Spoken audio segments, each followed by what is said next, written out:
Hello, I'm Pat Kelly, Secretary of the Lusk Heritage Group. Since the formation of the Heritage Group over 20 years ago, the population of the village has trebled, and the new residents are curious about our rural history.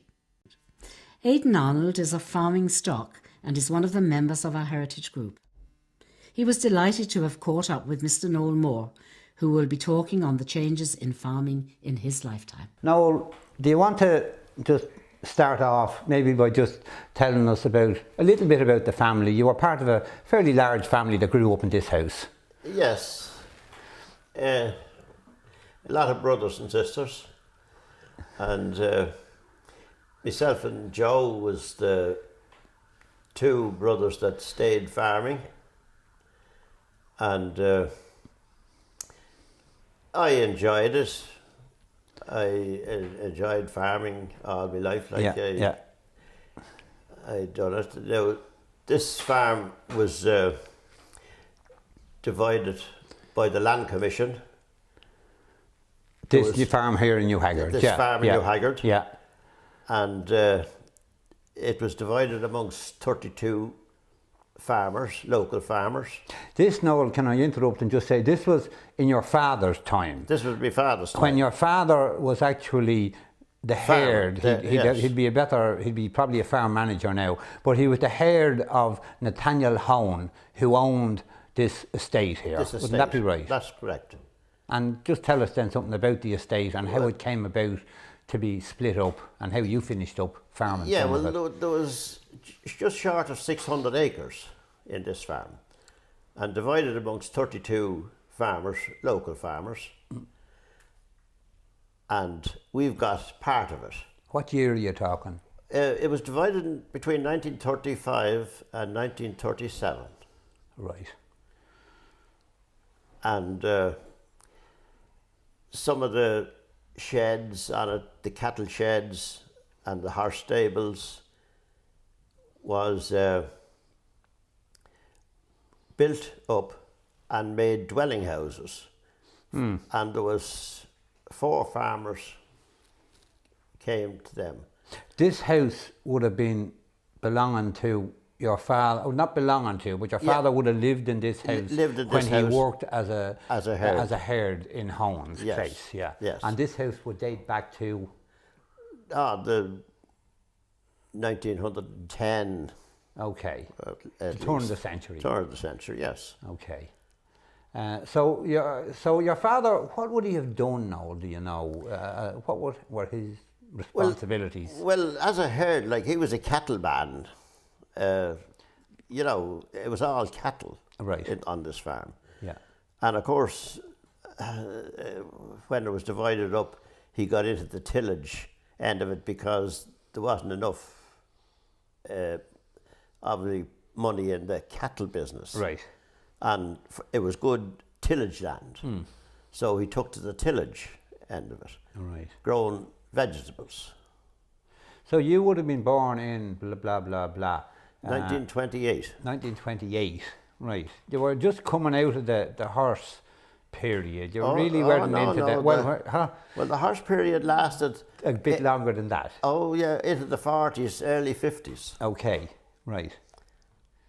And you would have been home from school and out in the farm. Well, not every day, but most days. Right. According to the time of year. Yeah. Doing a bit of work, setting cabbage plants, and with my father, like behind the spade. And then the whole family came along. How many of you? My own family? Yeah, the whole family. There was about 80 years, was there? Or was there? There was 7. 7 years, okay. Yeah. And 2 years stayed at home then. Yeah. In the end. The Land Commission, just as a matter of interest, the Land Commission, they'd been set up in 1885, if I remember rightly, and they were actually very important. The Land Commission, by 1920, they had transferred 13.5 million acres of land over from various places. Like much later in the 60s, they transferred Canure in Rush, I think. That's right. But so you finished up then that you were suddenly a whole heap of small farmers in this area, and you had a little community all of your own, I think, here in New Haggard, didn't you? other three farmers that came to these dwellings here in New Haggard was some of the best neighbours you could have. Right. They were all very good. There would have been Daly's over here. And yeah, Daly's, Weldon's and Carrs. And they'd all big families. Right, so okay. we were, as children in that time, the early 40s, late 30s, early 40s, we played together like and kicked football around the fields like and all that sort of thing. I'm told you were quite a handy footballer, Noel. That you were a fairly good man on the pitch. Well, I don't know about that. I played for Lusk. Right. But most times they'd only 15, so you got your place. I think you're being a bit modest. From what I know, you could have held your own on most teams now. But well, I always felt that I'd get me placed was because there was mostly only 15 players. Yeah. I suppose that was the entertainment in those years anyway. Like the GAA and football and going to dances, which I think you enjoyed doing too. Oh, but yes. that was probably the entertainment at the time. Well, that's all. And it didn't cost a great lot. Right. Going to football matches, you went on the bicycle and Yeah. it didn't cost a great lot because we had no money much. No, but sure, that's still the same. I mean, that didn't change. Yeah. You still don't have an awful lot. No. So tell us about the farming then, Noel. About, I mean, it wasn't, it was hard work, it wasn't easy, but at the same time, you were back and forward into the Dublin market and you were making a reasonable living once you turned to veg, were you? Well, it was a struggle all the time, but we had a good living. Right. We had a good living. You would have been dealing mainly in those years in the Dublin fruit and veg market until North Dublin Growers, which is only a stone's throw from here, came along. Yes. And you would have been driving in and out at all hours. That's right. Well, we went with the horses first. Right. And then we Did you go with the horses? You did? I went with the horses. Now, very little. Right. My brother done the horse work to Dublin. Right, okay. But then we got a little tractor in 1949. 1949? Yes. Okay. That must have made a difference. And the tractor went to Dublin then from that on. Right. Still would have taken a fair hour. Like how long would it take if you hopped out of the bed in the morning to be in the market for, say, John Joe, who'd be opening at what time? An hour to Dublin on the tractor now. But it was over 3 hours on the horse. It was over, yeah, it would be, yeah. Yes. So, and the market would have been opening, the normal opening hours was 7, wasn't it? It was 6 o'clock. 6 o'clock, was it? Then, but only farmers were let in with produce. Okay. And then the buyers wouldn't be let in until 7 o'clock, when the farmers would be cleared out. Yeah, okay. And there weren't the people that developed in later years outside the market who opened at 5 o'clock in the morning sometimes. Oh, they did. Like the John Joes and did Yes. they come later or? Oh no, they wouldn't be allowed into the market until 7 o'clock. Okay. To buy vegetables. So the market was a thriving place. I mean, not like now where it's on its last legs, because it's changed. Like it's other suppliers that supply the supermarkets now. But in those years, the veg market was the place, wasn't it? Oh, of course, yes. It was a great spot, and the crowds that used to be waiting for the market to be opened at 7 o'clock. Right. Coming in to buy the vegetables. Yeah. There'd be a queue of people, a rush of people. All right. Down the market. So how many years did you have to go with the tractor before you finally finished up with a little van or something, which must have been an awful lot easier? Yes, I suppose at least 15 years. You would have been. You went from the horse to 15 years driving in and out with the tractor. Yeah, and then eventually you got a high-ace van or something, or we had a Volkswagen, yes, right, Volkswagen van, which was a bit of comfort. Yeah. Yeah, you could stay in bed a little bit longer, but then staying in bed wasn't like you were probably a good riser. You were a farmer who'd get Oh, up well, early and get on with it. You'd be up at 4 o'clock in the morning, but that was part of the Yeah. job. You had to do it, Yeah. and it was no problem. And the machinery you had it had to be basic enough. Oh, it was very little machinery at that time. Yeah. Very little. So if it came to, say, if you take potatoes, for instance, like what crops did you grow? Well, that time most farmers grew a variety of crops. Right. And on your load to the market, you could have 5 different types of vegetables. Right. Where now it's different. You specialise in Yeah, whatever you're doing. 2 or 3, and it's different altogether. You didn't even have a lot of things in bags in those years. Like you piled them up on trailers, and you loaded your the cabbage was loaded loose. Yeah. The cauliflowers were loaded, shall we say, loose. They weren't and even in packed. bags or boxes No, or anything. there was no bags or boxes. And then they were loaded down onto the bank in the market. Yes, put down onto the bank in a little square, and Right. then they were sold off in dozens. Yeah. There was no such thing as working on a Sunday. But Monday, you were in the market from Monday to Friday. Well, yeah, we'd go about 3 times a week. 3 times a week. Right. That time. Okay. So then you gradually started. You say you got the tractor in '49, and what did you? I'm sure you had to get a plough. You had to get a disc. You had to get a harrow. You had to get some little things, but the implements were very small. Yeah. You know. And did you use them all just on your own farm, or did the local people sort of share out and help each other? Did. Or yes, you did. like you'd have a plough and somebody else might have a disc. Exactly. Right. And you could share implements. Yeah. But mostly, you got your own little implement. Right. Okay. If you could, because you'd only share with certain people, and they'd only share well, in a way. usually you'd be looking to have it when other people would be working it as well. So you'd have to wait if you were borrowing it. Yeah. And it didn't work out like borrowing. Yeah. But then there were times in the year, like sort of crisis times, like harvest times and haymaking times, when things had to be different then. Like people had to come harvest together. time, we helped each other. Right. Particularly the 3 families that was around us here in New Haggard. Yeah. The locals. We all helped each other at the thrashing and the corn. Right. Stuck in the corn. And So you go back to the thrashing then. I mean, how did that work?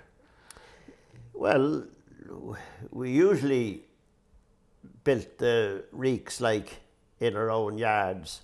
Right. But the mill would come and he'd go to each yard and thrash the corn, and So when we'd you all say help each other. When you say you build the reeks, that means you had, how many acres of corn would you have out in the fields? Oh, we might have only 4 or 5 acres. And that'd be cut and the drawn in, cut with the binder, Yeah. drawn into the yard. Stuck and drawn into the yard and built in a little reek. Right. The And then along would come the mill, mill. and it'd be all hands on deck. Then you'd, putting it through the mill. Through the mill. And where would the grain go then? The grain to be put into sacks. Right. And sold to Go to the Minch Norton or somewhere. Yes, go to to anyone who took in corn. Right. Okay. Right. The seedsmen would. Seedsmen. Okay. There was never a problem of getting rid of it. No, there was no problem getting rid of it. All right. They were the big, like the sacks would have been 14, 16 stone. Oh, they'd be the big jutes. 20 stone. 20 stone for wheat, was it? Yeah. 16 stone for barley. And 14 for was oats. it for oats? Yeah, that was the weights. And sometimes you'd be storing this up in the loft. Well, you'd store the oats up in the loft. So you'd have to hop this on your back and walk up the steps. Yes. To the loft. Yes. And which, Yes. You could do it because you had to do it, I suppose. Well, yes. There was no trouble to you. No problem. Right. No problem. Right. You wouldn't. The bags have got smaller since. Yes, you wouldn't be allowed to lift those weights now. No, health and safety would stop you now. Yeah. And gradually then, Noel, funny enough, myself and Noel, or my father and Noel, rather, would have had a slightly unique little arrangement, because as Noel grew and farmed, my father grew and farmed, but he also finished up with 8 children and finished up that there wasn't enough money coming in out of cattle and sheep for rearing children. And I think he went across the hedge one day and suggested to Noel that maybe the two men might come together and form some little arrangement for working together. Exactly, that's right. And I think they had a very unique arrangement for many years. I would like Noel to just say a few words about how that came about. Because it was probably like there was other arrangements in other parts of the country where two farmers came together too. I don't doubt there were other ones did the same. But Noel, can you just tell me a bit about how you finished up working with our family? Yes, well, Mr. Arnold was, well, first of all, he was a thorough gentleman. And he used to come out, I had a bit of land convenient to his farm. Yeah. And he used to come out and get a few vegetables for his dinner and things like that, and be talking to me. And he was an older man than you now, he was. Oh, like, he was. Yes, he was, yes. But he was telling me, like, some of his problems, like with a harvest at the end of the year and a few cattle to sell, a few sheep. But he said, for the like of me, I was getting a few bob every week. You know, it'd be a smaller harvest, but I was a better cash flow. it was a good cash flow. Yeah. And he asked me about what would I think of growing some potatoes on our land. Yes. Right. Together. Yeah. And I thought it was a very good idea, because this man had plenty of fresh land. Yeah. And you had machinery. And I had machinery. Yeah. And tractors. Right. And that was around about 1960. Okay, right, yeah. So the two of you started working together? We started working together just on potatoes. Right. It was just only on potatoes. Yeah. And I think we made good progress. Right. As the years went by. Yeah.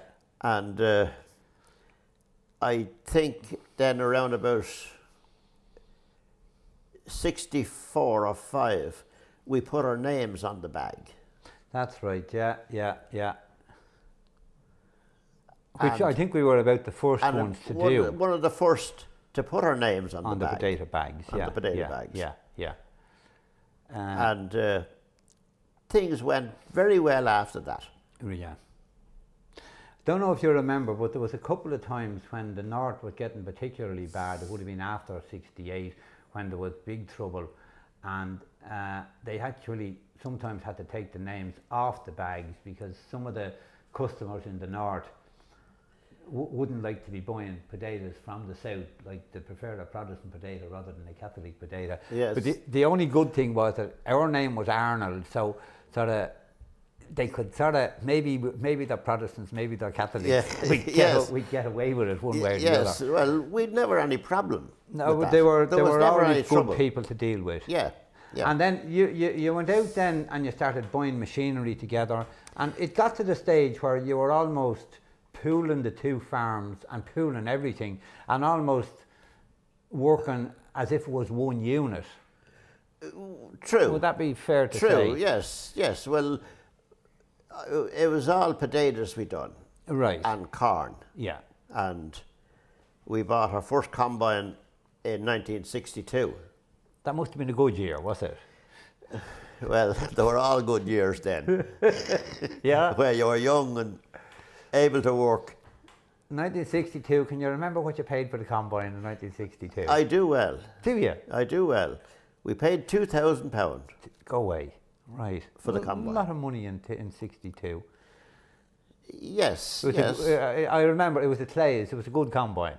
Yes, it was one of the best at the time. You, of course, were into, you'd be reading the farm magazines and you'd be reading the Farmer's Journal, and you would have been fairly well up in Well, that's the good tractors and the machinery and whatever. that's true. That's true. Right. I was very interested in farming. Yeah. So I got the Farmer's Journal and the Arable Farmer and Yeah. all, and I used to read them.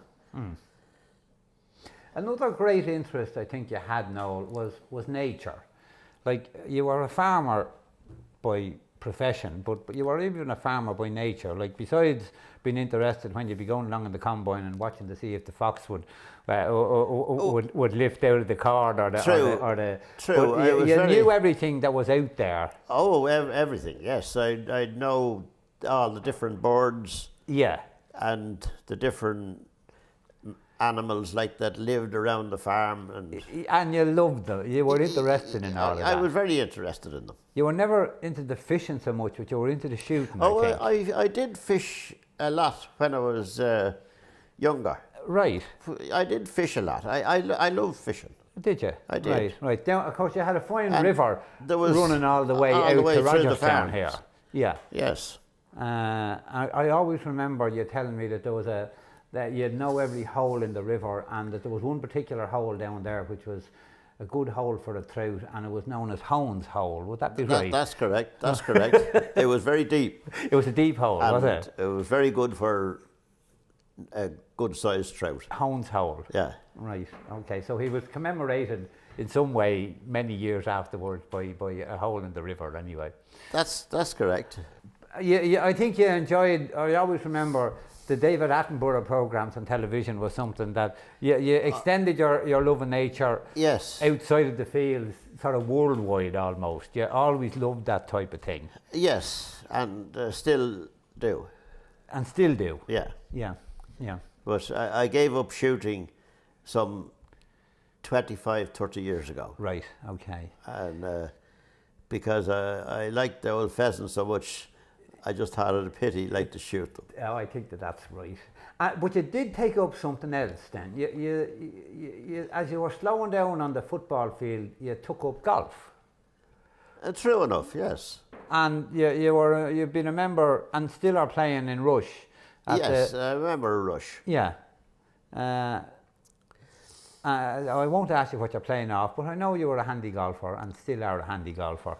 And I think you played over the years with the Fruit Traders Association. That's right. Which would have been based with the men around the market who you dealt with. All vegetable growers and people that bought vegetables. Yeah. It was all to do with people that made a living like in the market. Yeah. What else do you remember, Noel, about just farming in general? And I mean, it's given you a good living. Yes. You've enjoyed it. Yes. It's changed enormously. It has indeed changed enormously. But I retired in '96. Right. And my son is doing the farming now. Terry, who lives here now. Who lives in this house. Yeah, okay. You through all of this shooting and fishing and farming and everything else, you found time to raise quite a large family yourself. Oh, I'd 7 children. You had 7 children? Yeah. Right. But they all bring their own blessings. Absolutely. And they've done a lot of work. They helped me earn a few bob as well as they haven't just cost a few bob. Right. And what ages are they now? Are they? What's the youngest? Well, the youngest is 27. Right. Okay. And the eldest is Mary is the eldest. 44. Lord. Yeah. Okay. 45. Right. 13 grandchildren. 13 grand. They're a great grandchild yet, no? No. You're too young for that, Yeah. no. So you're still farming. You're still able to come down and participate, and Yes. I mean, what are you still doing? A man of 80 now, Well, fair dues to you. I don't do a lot of manual work. I drive the tractor and pack a few cauliflowers Yeah. and things. I'm a gopher, like for Yeah. most things, like on the farm, like and Yeah. things like that. Yeah, but And- you're still But I'm still a active. big part and very of, active. of the like farm. Absolutely. yeah. I was going up along the river, up at Dawes Bridge. You know what Dawes Right. Bridge Yeah. is? Yeah. And I heard this splash in the river. And I just went over to see what it was, because I was interested in fishing. And I said, that's a very big splash for a fish. There'd be no fish in that river that size to make that splash. Yeah. So I was interested, and I went over and had a look. And up under a tarn, I could, there appeared 6 young otters. And they all put their heads up like this, in a bunch, like that size. Their heads up. And I looked at them there for nearly a minute. And the next thing was one of the older otters down into the sea and down into the river, and she let it whistle. To me, it sounded like a whistle. Yeah. And all the otters disappeared. Right. And I seen no more. Yeah, but it was amazing.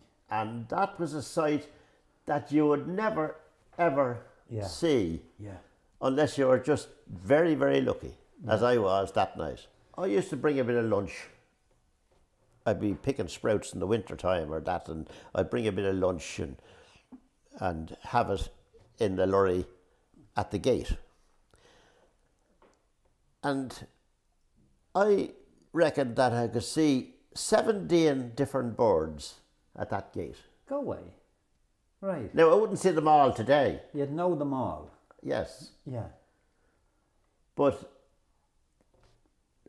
over a period of maybe a couple of months, Yeah.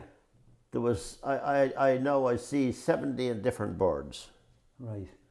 at the gate. Now, you know, I could name every one of them. You know, Yeah. Yeah. all the fields had names Right.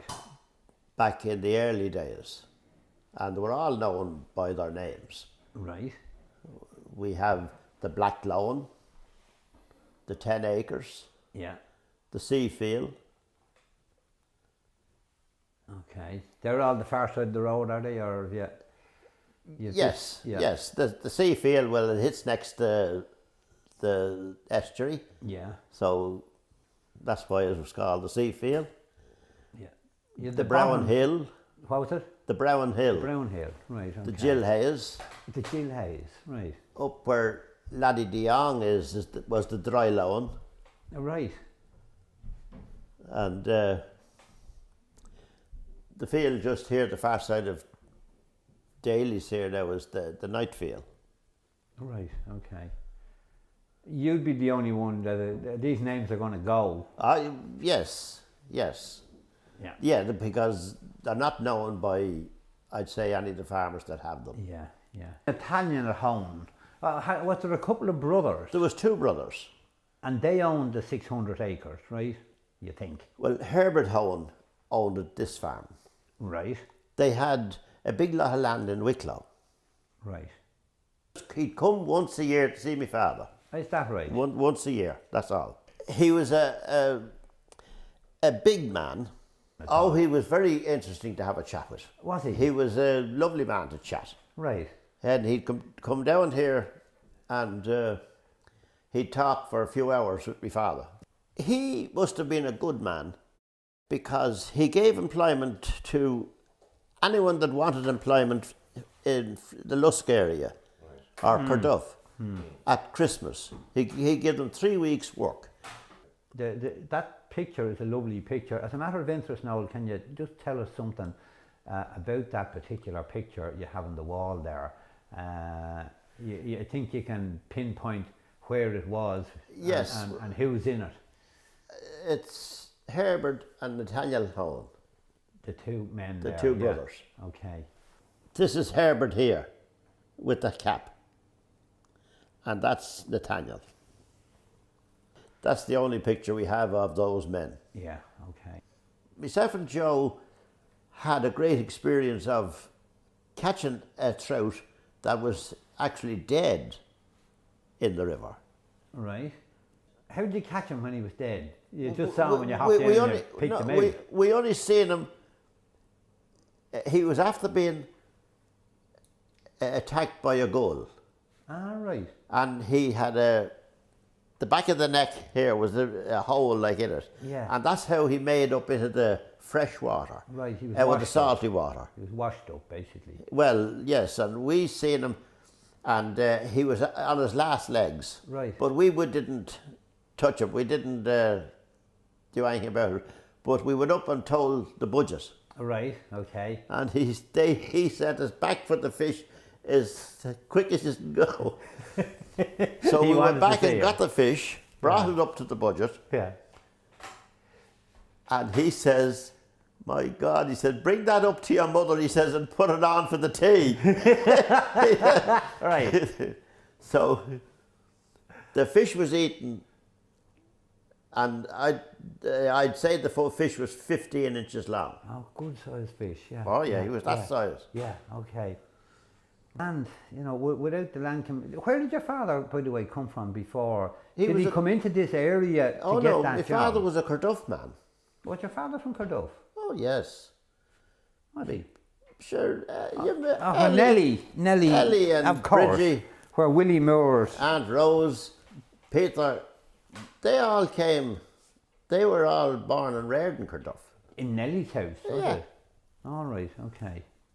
And then you had Larry, you had Birmingham's up the road too. Yeah, well that was my mother's family. That was your mother's side, yeah, okay. That was my mother's side. So you didn't move too far when you came over here, half a mile. Well, most people had to walk then. That was the only way they had of getting around was to walk. So you weren't going to move too far. Yes. Yeah. And then just tell me about the house, this whole little area you have here in New Haggard. There was you, there was Daly's, there was Weldon's, and there was Carr's. Yes. And they all have their own house and their own sheds. But this was this the sort of the main yard that there would have been for the farm, for Hone's farm? Well, there was actually three big yards attached to this farm. You're right. There was the Haggard, which was a big sized yard. And then Where was the Haggard now? out at Aidan Carr's house. Okay, right. That was the Haggard, where the hay was kept, straw, that type of thing. And then there was the dung yard, All right. where it was between the sheds of the cattle. Yeah. Where the cattle was. That'd be all that was called the dung yard. Where was that now? Was that? That was here, Daly's. That was Daly's. Yeah, Daly's Okay. yard. And the third one? The third was the bull yard. You don't know what their name on this yard? I can't say there was a name on this yard. You told me then that this yard was originally Jenkinson's, where Jenkinson's house was, who was the herd before your father. That's right. That would be Tommy Jenkinson that died in the last year. Yes, his father would have been the herd there before your father. Yes. And he would have lived not in this house. No, but the old house. Out in the yard. The old house in the yard. Okay. Yes. That would date back a long way. Yes, that would be. It was mud walls. And you, I mean, 30 or 40 years ago, them sheds out there were being used quite extensively. You know, you had potatoes in them, we had... Oh yes, well, yes. They were small, they weren't the most ideal of sheds. Yes, but the machinery was small and you had to carry everything into them and carry everything out of them. Yeah, exactly. In the way of potatoes and things like that. Yeah. Yeah. So that was this whole area. Yes. And the same families are still here.